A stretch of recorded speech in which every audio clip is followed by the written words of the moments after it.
Euphoria. Now repeat after me. Euphoria, euphoria, euphoria.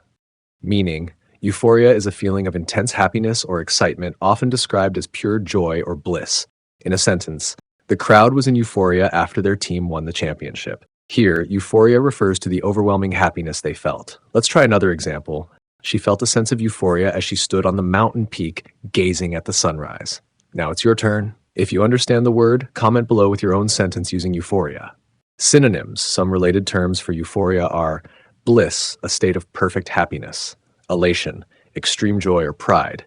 Antonyms, the opposite of euphoria, would be misery, great unhappiness or suffering; despair, complete loss of hope. Part of speech.